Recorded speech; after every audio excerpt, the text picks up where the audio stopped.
Had I known, never would have I allowed that to happen in Afghanistan.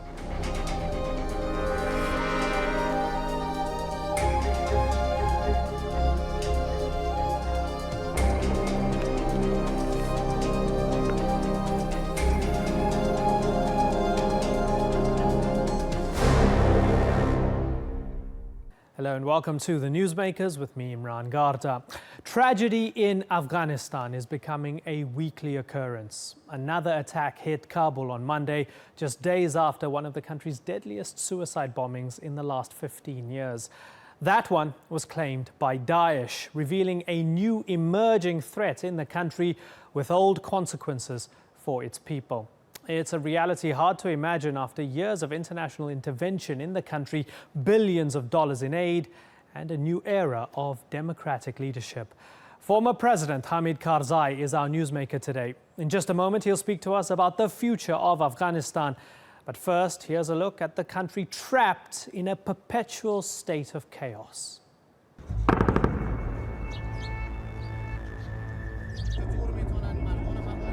Sadly, it's nothing unusual. Kabul, rocked by another explosion in the early hours. A compound housing foreign contractors in the Afghan capital came under attack from Taliban fighters. First a lorry bomb, then 2 gunmen. The battle went on for 3 hours, according to police. Last week, 2 suicide bombers linked to Daesh killed 80 people and wounded 230 more in Kabul. This just months after the president, Ashraf Ghani, said his country would be a graveyard for Daesh.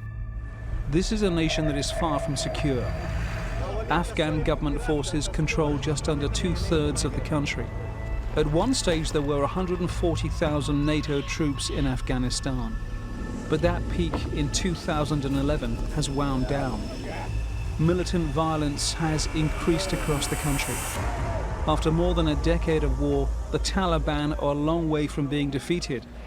While the attack last week was proof Afghanistan has another equally dangerous foe in Daesh. In 2015 alone, there were 11,000 civilian casualties. So precarious is the security situation that President Barack Obama has delayed planned US troop withdrawals, meaning there will now be over 8,000 US forces in the country when either Hillary Clinton or Donald Trump succeed him. Western officials working in Afghanistan say the army has increasingly taken the offensive against the insurgents, both Taliban and Daesh, and prevented the fall of district and provincial centers. But the reconstruction of Afghanistan has cost the United States over $100 billion. Almost 70 billion of that was spent on building up the Afghan defense forces. Despite the massive cost in terms of lives and money, as the incidents of the last few days have shown, Afghanistan remains a country in crisis. Francis Collins, The Newsmakers. Well, joining me now from Kabul is former President of Afghanistan, Hamid Karzai. Sir, it's a great pleasure to talk to you. Let's start, unfortunately, perhaps, with the Taliban. Less than 24 hours ago, the Taliban attacked a guest house. It's yet another attack in Kabul. Is this the Afghanistan that Afghans have just got to get used to? No, not at all. The Afghans hoped for peace and worked for peace, and the Afghans joined hand with the United States and its allies 16 years ago in hope of peace and stability for Afghanistan. Unfortunately, that is not there yet. We don't have it. The United Nations says there's a record number of civilian casualties in the first 6 months of this year, since 2009 when they started counting. So we have more than 1,600 civilians killed, 388 of them children, more than 3,500 injuries. That's in addition to unemployment, which is at about 40%, corruption, poverty. Is there anything to celebrate in 2016 in Afghanistan? If there is, show me, tell me. Well, unfortunately, right now we have much to worry about, much to be concerned about. We do celebrate the fact that we are resilient, that we are working hard, and that we are trying to bring peace to our country as soon as possible.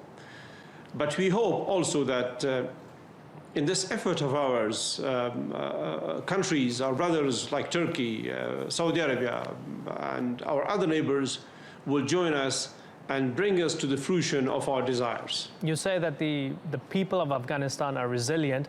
We have the Taliban as well, who I guess are resurgent, and it's almost become a throwaway line now, the Taliban resurgent. They've taken more land. So just recently, an important district in the southern province of Helmand came under Taliban control. They control more than half of Helmand now.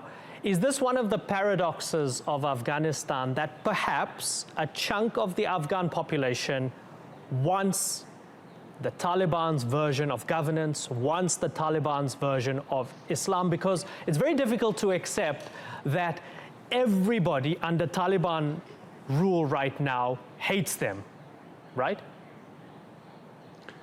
Well, Afghanistan is a deeply believing Muslim country. It's an Islamic tradition and society. When the Afghan people joined hand with, if you call them the international community or part of the international community, in 2001 to free our country and to bring normalcy to our country, it succeeded immediately. Subsequent to that, we did get plenty of good help, plenty of kind of help that brought Afghanistan to a better day, for which we're grateful for all those who helped, including the United States. But on the war on extremism and terror, unfortunately, serious mistakes, rather blunders, were made by the United States and by some of its allies. They did not focus where extremism and terrorism was groomed, was financed, was having sanctuaries. Rather, they began to bomb and hurt Afghan villages and take Afghans to prisons and violate Afghan sovereignty. It is this that led to the disenchantment of the Afghan people, especially in the countryside where such bombing, such atrocities by foreign forces was rampant and every day. That was also one of the reasons that I got into serious dispute and disagreement with the United States and the way it functioned. So to come to your question, there's no doubt that the Taliban are part of Afghanistan, they are from Afghanistan, they are the sons of our soil, as I've always been saying. And there is no doubt that today, where they are in control, they have support there. You cannot be in a place and hold on to a place without support from the population. That's impossible. Therefore, true, yes.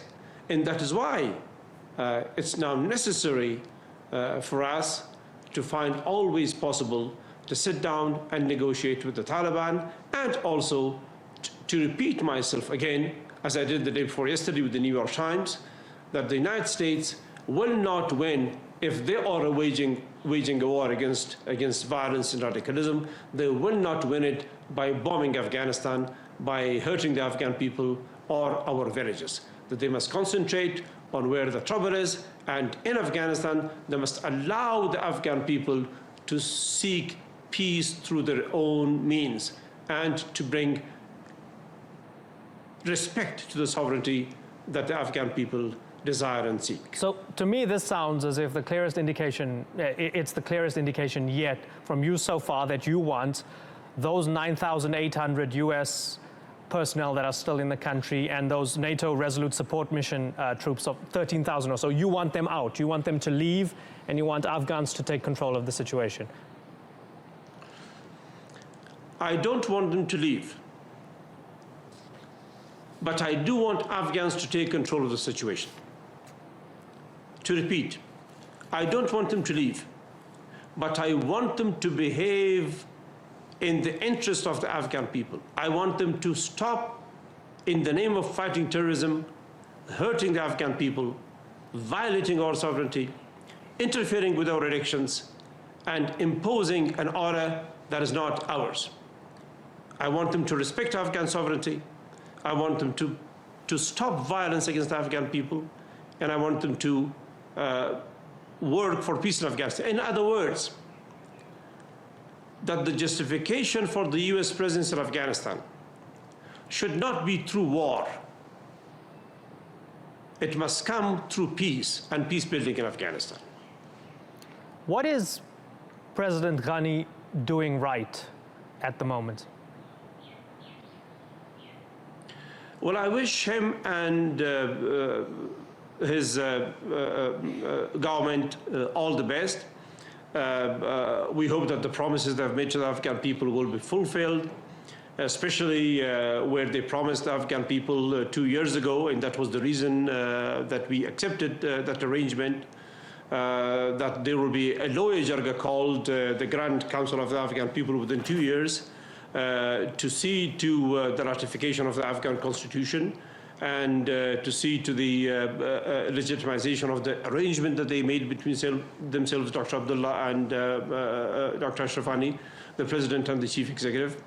And also we hope that the United States in this regard would allow the Afghan people self-determination and not prevent the holding of the Afghan lawyer jarga. We will cooperate with this government. We want them to continue and complete their term, but Afghanistan must have a legitimate rule. You don't sound very satisfied with the rule of President Ghani and Chief Executive Abdullah. Am I wrong?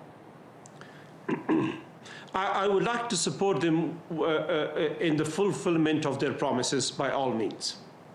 Now, I just want to go back to the Taliban for a second, because they're in control of 60% of Helmand. These are not my words. This is from the Deputy Director of Helmand's Provincial Council, Abdul Majid Akhundzada. 60% of Helmand.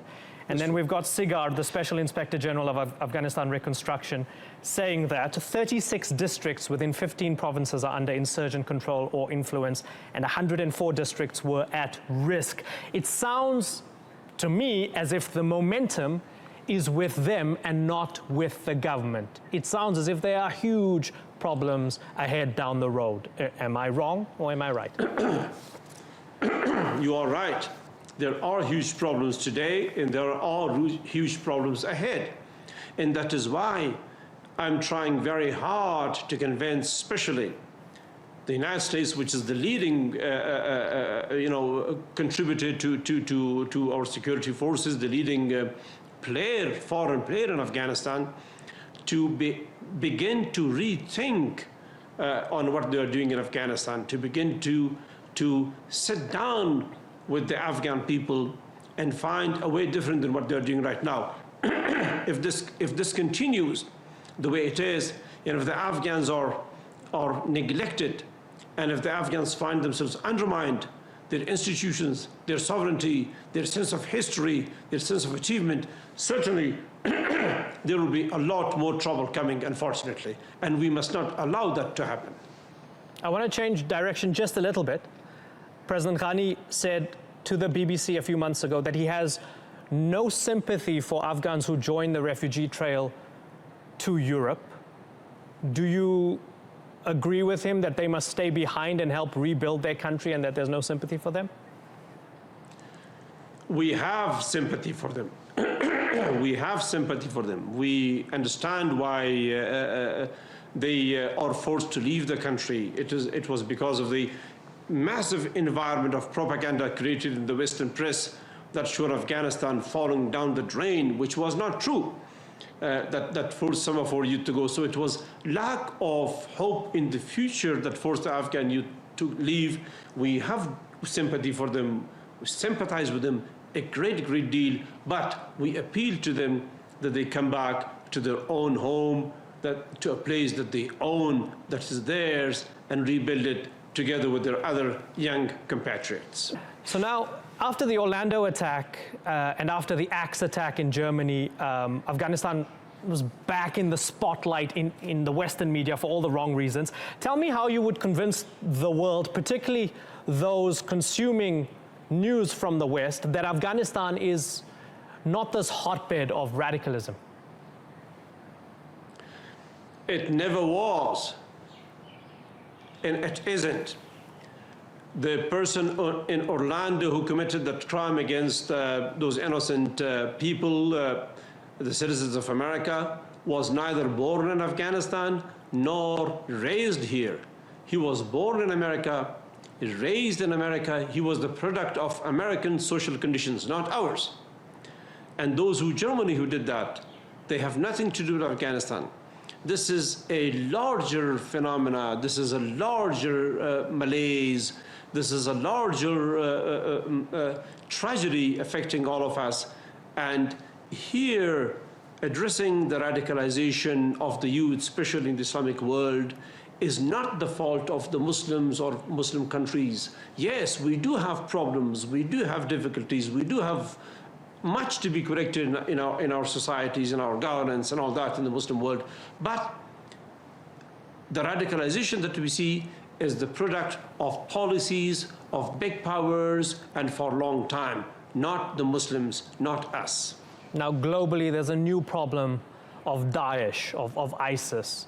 And in Afghanistan, as if the country didn't have enough problems as it is, Daesh is now present and prevalent. They've just recently killed Hazaras more ruthlessly than perhaps even the Taliban ever could. They killed 80 people in that double suicide bombing. What happens from here on in? Are we going to see history repeating itself where just before 9/11, the Taliban allowed Al-Qaeda to use the country as a base to conduct international terror? Is the same going to happen with Daesh in Afghanistan? I hope not. Daesh is not an Afghan product. It is not indigenous to our society. The Taliban are. Daesh is not. It's totally, entirely, and by all means, a foreign body brought to Afghanistan for purposes not so much for Afghanistan, though they hurt us a lot, but for a broader project.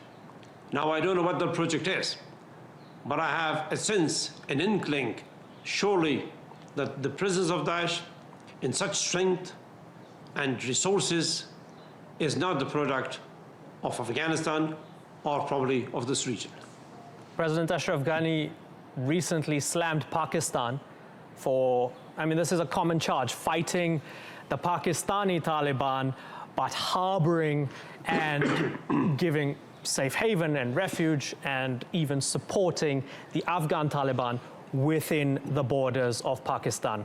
Now, this is a long story, and this charge has been around for a long, long time. In the year 2016, what's your view of Pakistan? Is Pakistan an ally in this fight against extremism and the Taliban, or is it complicit in the problem? Pakistan is a neighbor, a brotherly country, a country whose people have given Afghan people tremendous hospitality and brotherly welcome, for which we are grateful.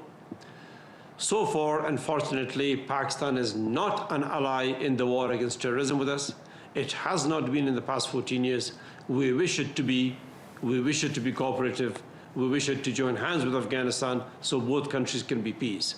While we ask Pakistan, while we tell Pakistan that it is not yet an ally against terrorism, that the sanctuaries are in their country, we tell Pakistan that you are our brother and a neighbor, and we want to do well with you.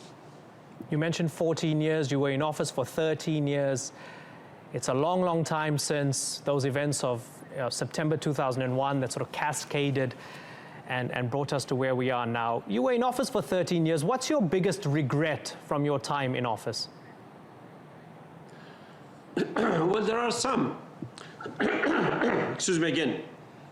For example, the system of the free market economy that we established. For example, certain laws and regulations that we adopted. Certain incorporations into the Afghan constitution that later proved quite handicapping and preventive, and lots more. So we started a journey And that journey produced a lot of good. That journey had difficulties and failures. And I hope that this journey for the Afghan people will be completed in the sense of gaining peace and prosperity for our nation and our people. But again, if you could choose one thing that you could do differently during your time in office, what would that be? Well, if I could do differently, well, I did not know at that time when I was the president as to how some of our allies were doing things in our country that we did not know. And I wish I had known that early on. When I came to know of it, of course, I began to stop it and confront it. I wish I knew earlier. I wish I had acted earlier, way back in 2004, 5. You can't dangle, but you can't dangle that carrot like that and not have me not ask what and who, which ally and what.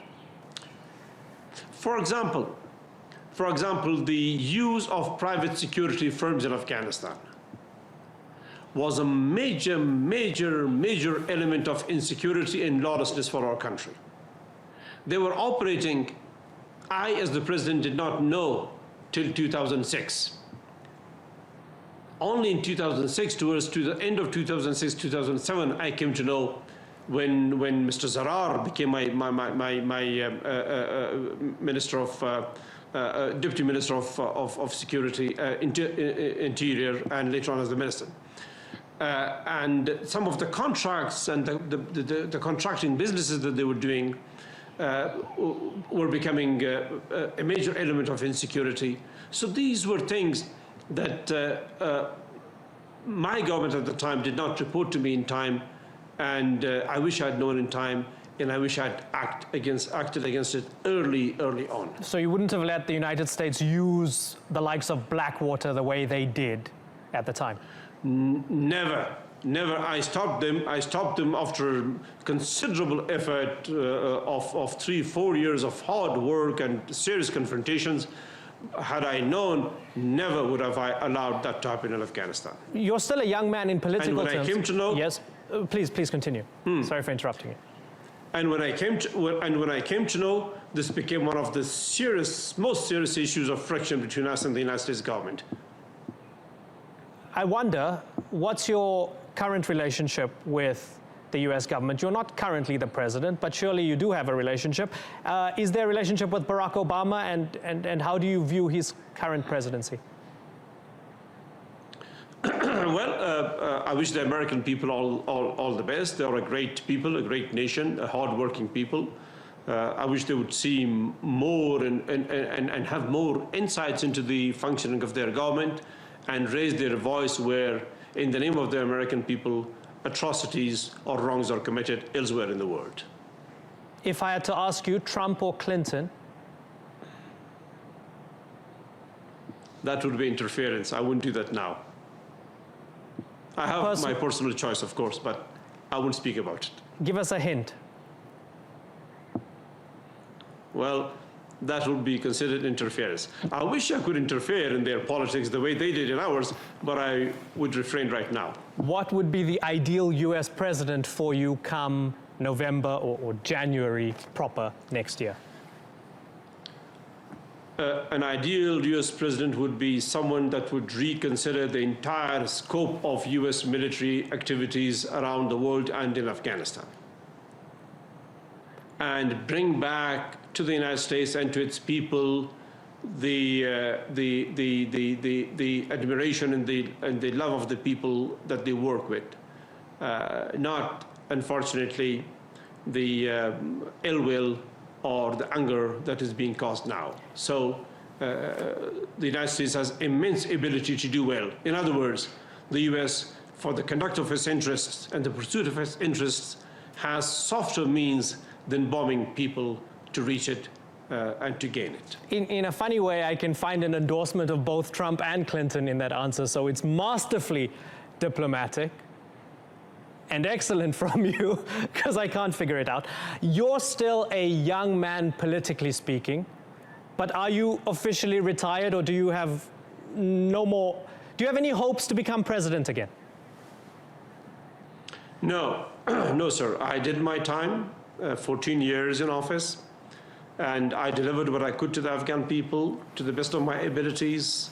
The younger generation of Afghans must come up and promote a better rule and governance that is the wish of the Afghan people and that they deserve so much. Are you a much wiser man than you were? Are you a much wiser man than you were when you were president? Well, I was 42 when I became the president. I'm now 58 almost. So, of course, age wisens you very much. It gives you wisdom and more depth. President Hamid Karzai, it's been a great pleasure talking to you. Thank you very much for taking the time. You've been watching this special edition of the Newsmakers with me, Imran Garda. As always, thank you for watching. Bye-bye.